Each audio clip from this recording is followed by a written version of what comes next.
Hi. um, Dr. Carrie Wambach, welcome. I'm so happy to have you here. And I mean, obviously, a huge part of my particular fertility story, also a huge part of many of my friends' fertility stories. And I just want to start by A, thanking you for being here and telling everyone how much I love you and how awesome you are. And B, I want to get into your fertility journey personally, but I kind of want to start with your medical journey because your story, in particular, in terms of your personal experience with infertility, is so different, having gone through it with the lens of being a reproductive endocrinologist. So, why don't you tell us how you got to this specialty and we can go from there? All right. Well, thank you for having me on. I Always. adore you as a patient, and I'm so happy you're doing this for the world. So, Thank you. Thank congrats you. to you. Thank you. Um, so, I mean, there's not a really long story as to how I ended up here. I always knew I wanted to be a doctor from being 5 years old. I don't know why, I just did. Once I got into medical school, I thought I was going to be a pediatrician. I was like, Mm. that's it, shoo in. That's going to be my life's journey. I did about 1 week in pediatrics and said, I will never, ever, ever do this again. Oh, wow. And so then I thought, okay, where am I going to go? And immediately following that was OBGYN, and I fell in love with it. I loved Mm. taking care of women. I loved the diversity of the field. I loved everything about it. That being said, my favorite part was probably surgery. Mm. So I was really back and forth between being like, do I want to be with OB or do I want to be in surgery? And as I was pursuing more in surgery, I ended up doing a lot of gyn-onc, where I found that gyn-onc is taking care of women who have cancer. I found a lot of the women were not as afraid of dying as they were of losing their ability to have children in the future. And for Mm. whatever reason, that struck me. And that put me down a whole fertility path. And I started doing more research and going to more conferences. And that's how I ended up here. Wow, I never knew that that was how you ended up here. I love that. So, gyn-onc, like you said, is gynecology and oncology, just Yeah. for anybody that's wondering. Um, Yeah. where did you go to med school, by the way? University of California, Irvine. I mean, I know that because I got to see your diploma in your office, but I'm just saying, just for anybody that wants to know. Um, and what did you love about surgery? Do you remember like what it was that you were so drawn to? It's the instant gratification. You get to immediately fix things. So it's fun. I mean, you get to do something right with your hands, and you get to create things, but it's just, yeah, it was the amazement to me that someone could come in and you could within 3 hours transform whatever it was, right? You could Mm, remove a tumor, you could correct a bowel, you could correct a laceration, you could take out a pancreas. Like, it was just fascinating to me. I love that. I think it's so funny that you like instant gratification because so much of this journey is exactly the opposite, especially as the patient. So, okay, so how did you end up at Reproductive Partners? Have you been there the whole time that you've been doing No, this? Okay, I couldn't no. remember. So I came out of fellowship and started at a different clinic in Los Angeles. Mm, And I was there for a couple of years. The clinic was great. I loved the people, but I had known Diane Ambartsumian. She was my co-fellow. She was at Reproductive Partners. And I knew Andy Wong, who was 4 years ahead of me, but had been at UCLA training the whole time. And when it came down to it, I sort of wanted to grow up with them. I mm. wanted to become partners with them and have a career with them. And so they slowly pulled me over. And then I've just been here for now 12 years. Oh my gosh, I can't believe it's been 12 Yeah. years. Okay, Yeah. so in that 12 years, talk to me about your personal life. Your family life, your family life. Yeah. The the balance and patience are like my most difficult words. So Of course. it's hard because I think I don't do this for any other reason except that I love it, right? And I get really involved with my patients and I get very committed to doing this. And so it's not a 9 to 5 job, it's something where you are working almost constantly. You're always on the phone, you're always checking in, you're always looking on things, even on vacation, on a plane, etc. That being said, I've also had to prioritize my husband and my children and carve out time for them. So I have 4 children, as you know, and that was 4 not the beautiful plan, but boys. that's Yeah. how the journey ended up being. That was apparently my story. Yes. And so Which I I still tried. can't even believe when I hear you say I have 4 children. Like, by the way, when I met you, you Me had neither. 1. You had 1 and 1 was almost coming. You almost had 2. And now in a very short time, you have 4. We'll get there. Yeah. Yeah. So I don't know. I mean, every day is a new day. You just wake up and you figure out how you're going to do it, right? And you make your schedule and figure it out. And I'm certainly not perfect at anything, but somehow at the end of the day, I get through it all. And tell me about, so 12 years, I don't remember how old your oldest is, but were you already going through your own, because you had a long history of recurrent pregnancy loss, if I remember correctly, Yeah. before your first son? No, after your After. first son. Okay. So do you want to tell the story about your first son? Sure. Well, I was a third year fellow when I Okay. got pregnant for the first time. Um, because it's very, very difficult to get pregnant and training in medicine. So I was a third year fellow. I did not think we would have any issues whatsoever.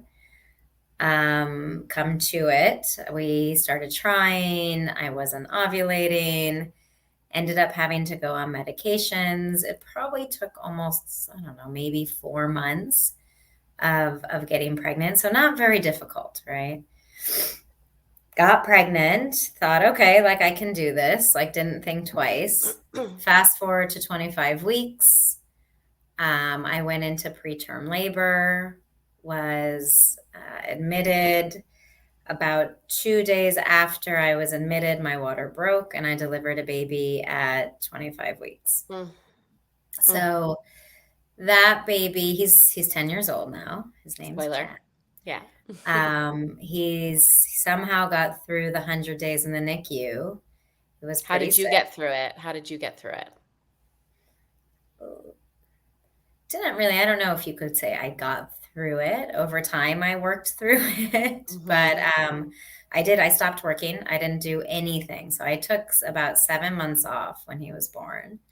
And I would wake up in the morning, go to the NICU, sit down next to him, be there for 10 hours, go home, have dinner, come back, sit next to him, go home, sleep for 6 hours, and come back. And that's all I did for 100 days. But he somehow miraculously came through and he's doing great. I mean, there's always preemie issues, but he's doing fine. And then it took about 2 years until we were ready to start trying again. And that's when all the stuff that you know about. Okay. So before we move on to that, which I do want to get into with Jack, what was it like? What did you feel? Did you care about anything else? Or was it like, were you missing a piece of yourself not working? Or you were just like, this is the only thing I'm basically living for right now is for my son? Was the only thing I was living for. Yeah. He was so sick. It was touch and go every single day. Anyone who's had a premature baby always hears the term like a NICU is like a roller coaster, and it really is. You have good days, and then the very next day, it's a horrible day, and it's just up and down, and there was nothing I could do but just sit next to him. It was the only thing that kept me calm. So, no, I mean, in the back of your mind, it's sort of like, okay, I'm going to have to work eventually, and I'm going to have to figure this out. But at the time, I just wanted to be near him. How did you and your husband fare during that time? He's very different. I'm very quiet. And when I get really upset, I get very closed and I don't like to talk to anyone. He likes to talk to everyone. So what he did is he opened and wrote a blog and started writing every single night how Jack was doing, what happened that day. And because he didn't understand any of the medical stuff, it was like the one time in the day we would have the conversation where I'd say, okay, this happened. And he'd be like, translate this to normal verbiage. And he'd write the blog. And that's what somehow kept us together. And he actually, he did great. He was the rock because I certainly wasn't. Yeah. Okay, so 2 years goes by and you're ready to try for number 2, and tell me what that journey looked like. And you're already now in Reproductive Partners? I'm already at Reproductive Partners, yeah. Okay. So we started trying naturally. It didn't work. So then I went back on medications and I was like, okay, this is going to be a shoo-in. I got pregnant before. I'm going to get pregnant again. I got pregnant 4 times over the next year, but every single time miscarried except for one that ended up being an ectopic pregnancy. Let me go back a little. Sorry to fast forward and then rewind, but in terms of the 25-week delivery, was anything diagnosed? There was no sign. It literally just happened one day. Wow. No, Okay. and it just literally like it was normal. And then I just went into preterm labor. And, there wasn't a lot of workup done afterwards either. And this is probably partially why I'm so crazy now, which you know about. Thank God. Yes. Thank God. Why I cross every T, dot every I for everyone, whether they asked for it or not. But there wasn't really a workup. It was sort of thought that it was a fluke. And that's what it was. And I would take progesterone shots and maybe get a cerclage and I would be fine. So I didn't think that there was any additional problem really going into it. And I can be a decent doctor, but I'm not a good doctor for myself, right? Yeah, No I'm not a one's good patient. No one's good at being their own doctor. So when I went through the miscarriages, I did have like several things looked at, but nothing was really found. And my last miscarriage was at 10 weeks and it came back as a genetically normal girl. And it just like floored me. Like for some reason, I don't know why, hearing the gender. And I remember my OB was like, are you sure you want to know? Yeah. And I was like, I need to know. And she was like, are you sure? And she was right. Like, I probably shouldn't have known because it just like crushed me. Yeah. So, even now I can't talk about it, but that was when I just said something is wrong with me. And I went into Dr. Wong's office and I said, I think I want a surrogate. And he was like, thank God. I think they had watched me go through it and they were like, yes, please. So that's when I started that journey. And just in terms of those 2 years, had you already done like work or therapy, or how did you get past the trauma of Jack? Like, how did you fearlessly, and I don't think probably was not fearless, but how did you fearlessly go into trying to get pregnant again? What had you done, or what could you have done when you're looking back on it now? I didn't do enough. I honestly probably didn't do enough. We did a little bit of therapy and then I got irritated because I felt like the therapist took too much time and I didn't have it. But we did a little bit of therapy. And then I think a large part is almost denial. It's like, okay, this is going to be different. Right. And so I just sort of, and I think I did this through everything. I actually think I probably have healed the most in the last 2 or 3 years. But I think I put everything aside and just focused on what was ahead. So if I had to go back, I would go to therapy. I'd probably go on an antidepressant. Like I so needed an antidepressant and I just did not realize it. You also were so consumed with work, and that is, like you started saying, it's throw myself in. Yeah. And I feel like with secondary infertility, it's so different than primary, which there's so many similarities, of course, but it is so different. And a lot of times I see a pattern where the woman in a heterosexual relationship becomes kind of obsessed with having another. and the man in the relationship is kind of confused by that, or can't figure out why you're not just happy with what you have. And by the way, of course you are. It's not that you're not. Right. Was there that do you agree? Do you see that a lot in your practice? I'm just curious. And like, did you have that? Were you obsessed? Were you like, this has to happen? Or were you kind of like, we're going to try the surrogate, and then if it doesn't work out, it doesn't work out? I was more, I think, because I was so numb by that point. My husband has a sister. I have a sister. We really wanted Jack to have a sibling.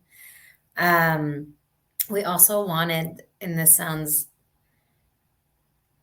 maybe does not sound the best, but we were really hoping to have a more normal journey. Like we had all of the newborn periods stolen, like just Right. taken from us, right? Like we Right. didn't get to do any of that stuff that a couple gets to do when you have a baby and be able to experience it and have joy in it. We didn't have joy for almost a year and a half. So we both really wanted that other experience, and we wanted Jack to have that sibling, but it was also like, I am so done and burnt out. I can't keep doing this. And we were actually on the same page with that. Good. Okay. So how did you go about starting your surrogacy process? So I did it the same way everyone else. I went through an agency. Did you already know which agency? Were you like, I love this agency? Did you have like an inner track from your work? I did have a slight inner track. It Good. was it was someone I had worked with and someone I knew. So we got in, but I still went on a wait list like Mm. everyone else. And I really didn't, like some of those people on the wait list were also my patients, right? Like I didn't want to Right. push Right. them out of the way. Um, Obviously went through IVF and made embryos. The first time I went through IVF, I didn't have any normal embryos. Mm. And poor Dr. Wong had to call me. And Did I he do was like, he did all of your retrievals? they sort of did it as a group effort, but he probably was like my primary doctor. He was always the one who communicated with me. Mm-hmm. Um, and Which I will then just say, like, it sucked for him, but he's such a positive energy. It's kind of the person you do want to be giving you news in your office. You know what I mean? I mean, you are too, yes, but like, he's a except good deliverer. poor man, I hung up Yeah. on him the first time. I was like, I'm going. Bye. Oh, um, but yeah, did IVF twice, then made normal embryos. oh, wait, let's stop Um, here.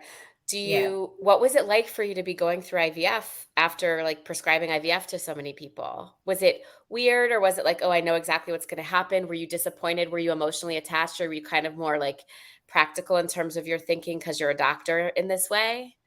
I think I was like really practical. But again, and you know this, as much as others, like you get really numb when you go through so much, whether it's protective or you just don't have it left, like you're just numb. So I was very practical. I was treating it as if I was like a patient. Like it was just like numbers to me.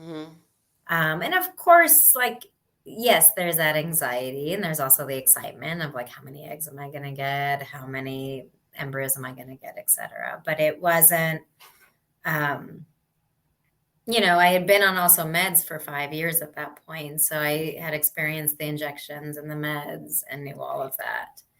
But no, I was pretty like flat. Hmm.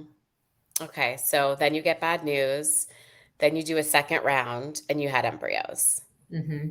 Okay, so you're like, and at that point, were they just chilling on ice, or had you been matched? Like, how does it work timing wise? Do you not retrieve until you are matched, or do you retrieve and then, I was on a wait list still, so I hadn't been matched. okay, Now it's a little bit different because it's so much more difficult. Most people want embryos created before they're matched, but pre-COVID, it was a little bit less yeah, crazy. yeah. So I was on a wait list. They were on ice. I made them January 2016. We matched. We transferred in June 2016. So it took 6 months. And when we met was January 2017, so a year later, and you were like, we, hold on one second. I think a child is um, knocking on my door.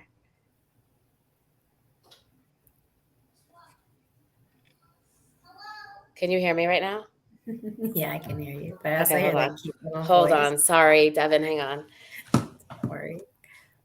I sort of want to see them. Guys, you cannot come in here right now. What, baby?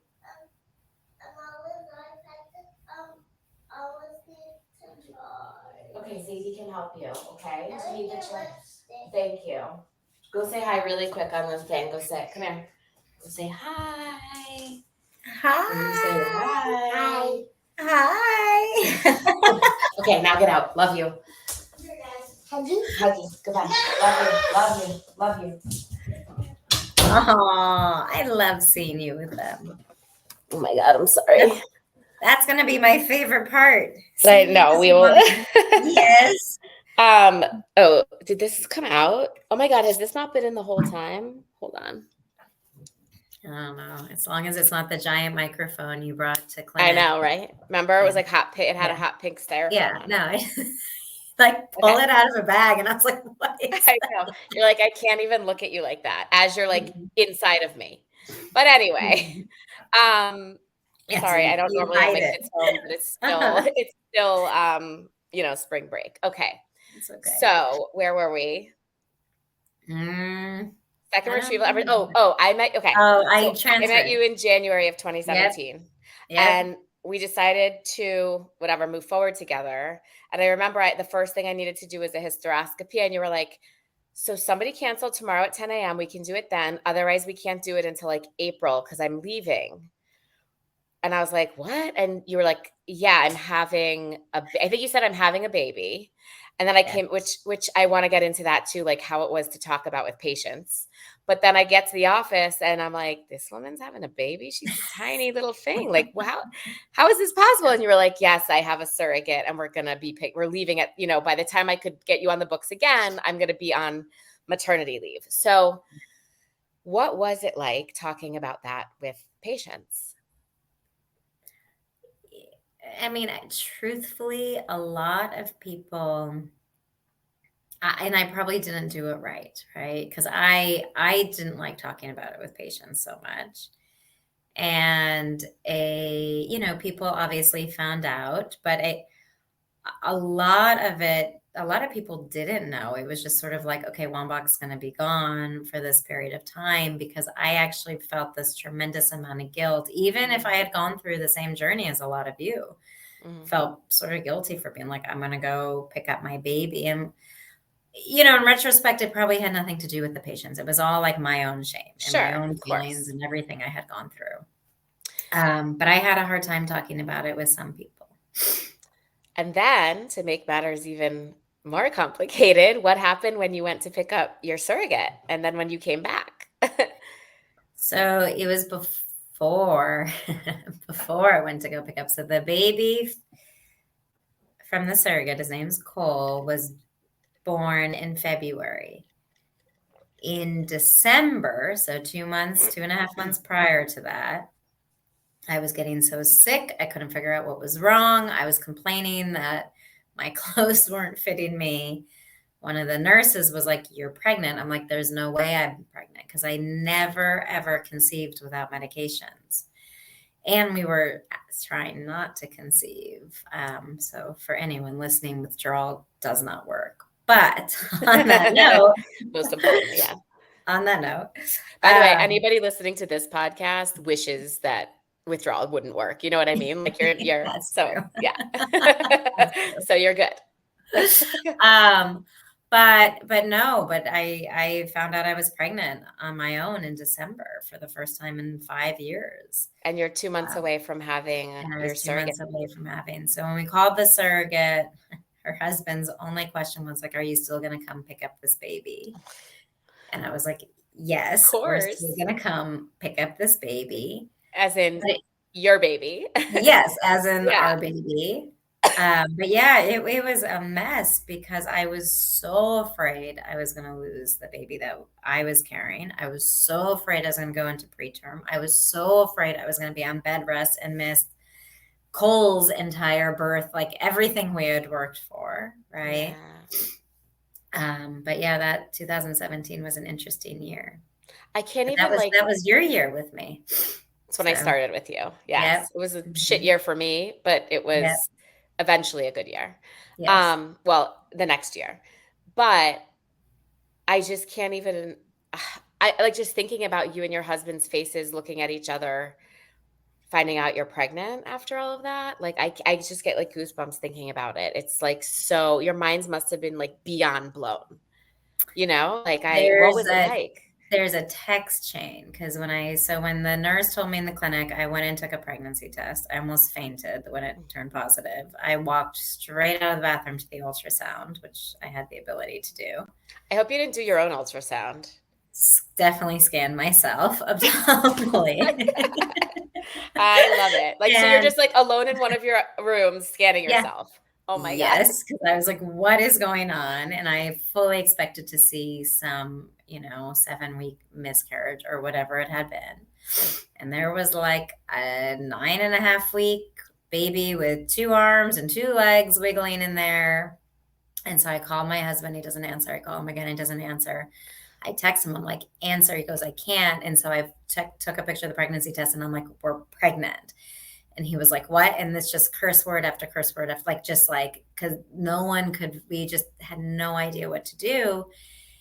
And in any other world, you celebrate it. But because I had so much loss and because I was so afraid, that I was like, oh my gosh, now I have to get through the end of first trimester. Then I have to get through 25 weeks now. And I had finally mentally gone through the place where I had given it away and be like, something's broken in me.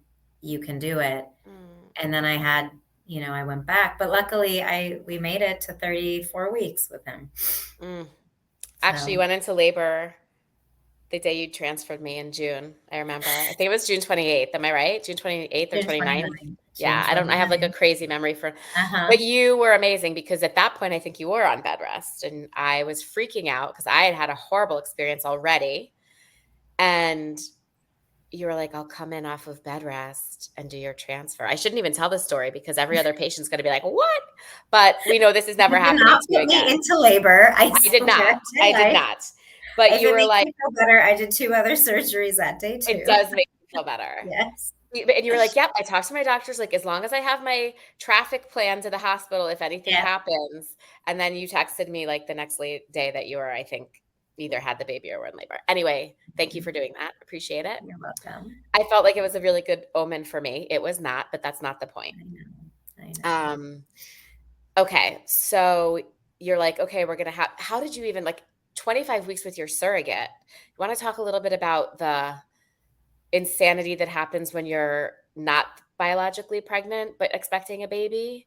And did you go to every scan? I think you did. Like you didn't. Okay.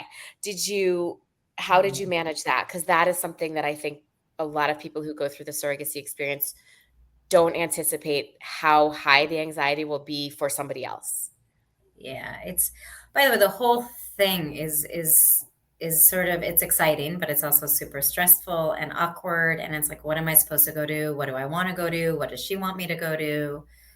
All of this stuff. I always thought I wanted a surrogate that was in LA, like that I would be right next to me. And when I finally matched and the perfect person was not in LA, was up in near San Francisco, it ended up being the best blessing because we were able to pick like the appointments that were the important ones, right? So like the first heartbeat, the anatomy scan at like 13 weeks, the anatomy scan at 18 weeks, and then I think I did one more ultrasound with her at like 35 weeks.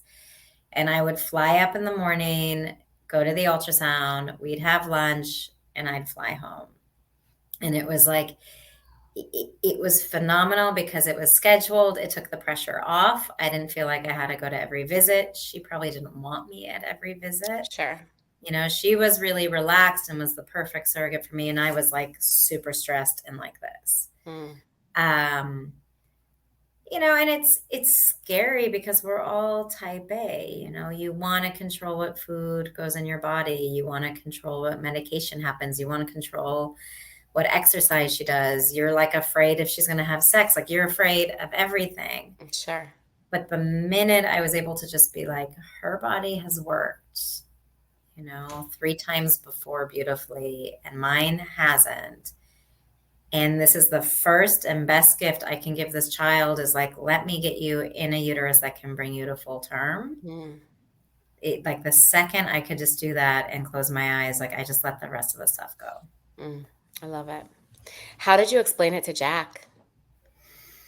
So there's a bunch of books, but they're really depressing. So in another life of mine, I want to write like a more fun surrogate book. Well, you have to. It's like the broken crayon and this, and it's, there's, and I get it. It is, a lot of people go to surrogacy because of heartbreak, right? And we did too. So we tried to do some of the books, but they were just really sad. So we ended up, he loved animals and our surrogate had dogs. And so we ended up asking our surrogate, like, are you okay to meet Jack? And they formed a bond. And we brought Jack up and he was 5 and we sort of explained it. We're like, she's carrying our baby and that's our baby. And we showed pictures. And so we talked about it all the time. I mean, in as much as a 5-year-old could grasp the concept, he didn't know where babies came from, right? He had never really seen me pregnant. Right. So for all he knew, a stork delivered a baby on his doorstep. And so this was normal for him. Right.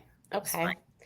So, so you're now a mother of 3 at this point by a year, at this point, a year's gone by, you're a mother of 3.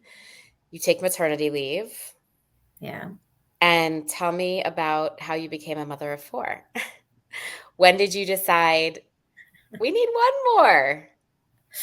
So when we did the second round of IVF, we were super fortunate to have normal embryos.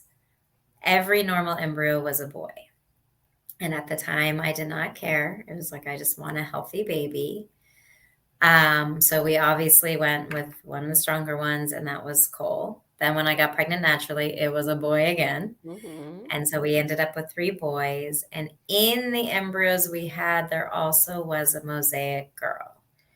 And it just kept haunting me. And I would think about it maybe every 3 to 6 months. And like, I just wish I could try it and see what's going to happen. And so our surrogate ended up opening a surrogacy agency, and she ended up helping us through a second surrogacy journey. And we had a long talk, and everyone was open and aware that we were going to put in this mosaic embryo, and that was going to be it. If it worked, it worked. If it didn't, it didn't. And so we went through it. It did not work, did not implant. And I was done. And my husband was like, we have these boys, we have everything ready. You're going to open your heart up to one more child. Like, can it be a boy? And I was like, no, actually, no, I don't think I can deal with 4 boys. And he was sort of like, just think about it. And then we had ordered shoes for the 5-year-olds. And somehow accidentally, these little teeny shoes arrived on Saturday, and we were supposed to make the decision by Sunday. And they were the cutest little tiny shoes. And I was like, oh, forget it. Like now the baby's actually wearing them. He fits in them now. But I was like, fine, we can go for one boy, but that's it. Like, no whistles, no bells. Like, let's just try it. And if this doesn't work, we're done. And of course it worked. Oh my gosh. And so we have a 4th one. And how old is he now?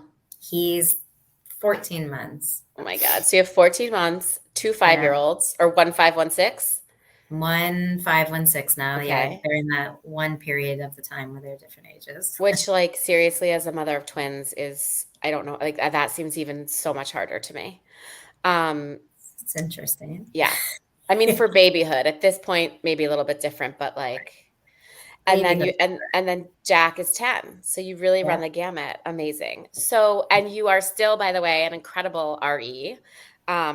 Why? I know you, and you're going to be like, I don't know, but I'm going to ask you anyway. Like, why do people love you so much?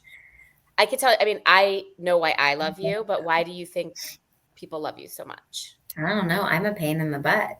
Someone told me I was nerdy. On Monday, they told me I was really nerdy. So maybe that's true.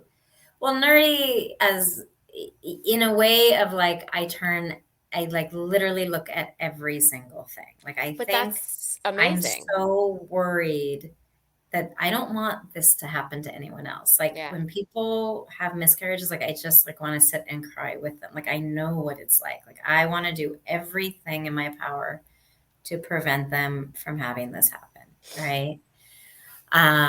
And so maybe it's because I'm like, do, and I make you do everything. Maybe it's because I listen and I know. Mm, mm. But I don't know. I really am a pain in the butt. So you have to I tell me. mean, I think also, you spoiled, you spoil your patients because you give us close access to you. And that's so important and not something I would say majority don't do, but I didn't even know that, until I started my business and see how so many other doctors work.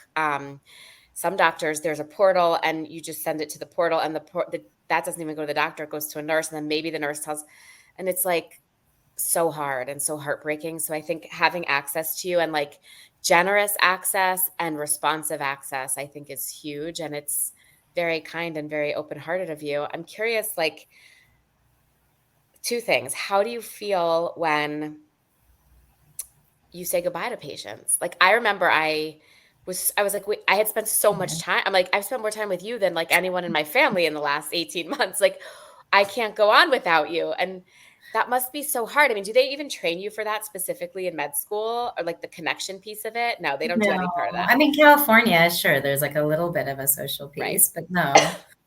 No, I mean, it's hard. It's like wonderful and hard at the same time. But I truly, it's not like a blanket statement, like send me pictures and give me updates. It's really like, you better send me pictures and give me updates. Like I Yeah. want to see this. Like I wanted to see your little ones come through. Like I Yeah. love seeing you as mom. Yeah. We worked so hard to get you there. Yeah.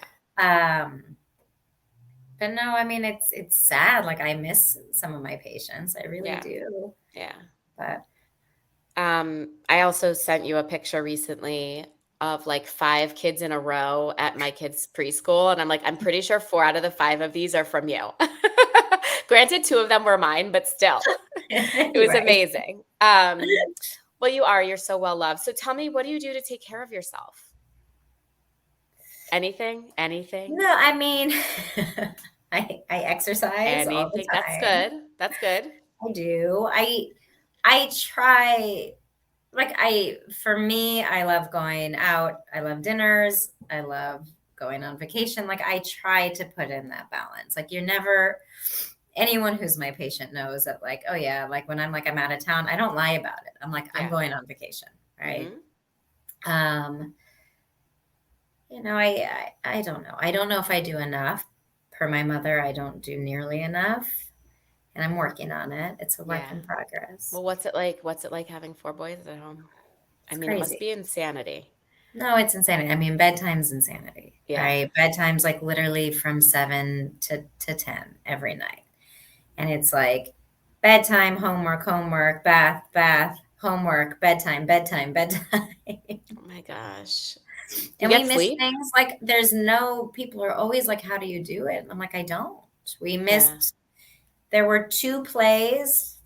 They're in different classes. I really thought one was on Tuesday and one was on Thursday. And we went to the Tuesday one that was at 10 a.m. and we're like, oops. They were like, oh, your other son was great this morning. And we were like, and we totally missed it. No one Mm, showed up for like, so no one is perfect. And I'm so far from it. mm, mm. That's why when I people are love it. always like, how do you do it? I'm like, I don't. I just Yeah. literally get up every day and try every day. Mm. I Same feel way like you, what? same way you do it. Yeah, dude, bedtime's rough over here and it's just one bedtime. It's one bedtime. But it's two. It's And two I people it's trying to get out of interesting. bed. Yeah, like, and you know, it doesn't make it any easier just because you wanted it harder than other people. And not that it's a comparison on how hard anybody wanted it, but I think I thought anything stressful about parenting would just roll off because I wanted it so badly, and it doesn't, because in the moment it's still really freaking hard. No, I actually think there's more guilt. I get really worried about that because I'm like, Mm, postpartum's hard. Like, you don't have to think like you will think every day that you have that baby, but you're also going to cry and you're going to be angry and you're going to be miserable. And it doesn't matter if it took you 2 years to get here. Right. It's really hard. Yeah. Okay, I think I'm going to have you come back at least for a part 2 at some point, because I want to ask you all kinds of like clinic versus doctor versus like a little more medical stuff. But today I really wanted you to share your journey. So thank you. Is there any mantra, cliche, saying that you like think about from time to time, or that guides you through anything hard? I don't know. It's okay if not. I don't know if I have one. There was a statement I heard the other day, and it was like, I was like, I'm going to put that as a quote on my wall, and then I forgot it. So I love it. That should just be on your wall. I had an amazing that's quote, my mantra. and then I That's forgot my it. mantra. I love it. And you know what? It doesn't matter, because then you go and make babies and take care of babies every day anyway. Yep. Yep. Okay, Carrie, thank you so All much right. for Well, being here. I love you. I love you too. You're doing amazing things. So Thank keep you. being there. All your clients love you. Like Thank you. you're Well, they holding love their you. hand. They're very grateful when I send them to you. I tell them all that you owe me a couple free babies at this point, because I've sent you, You know. 20 something clients. Well, come on back. But it makes me make me look good. journey.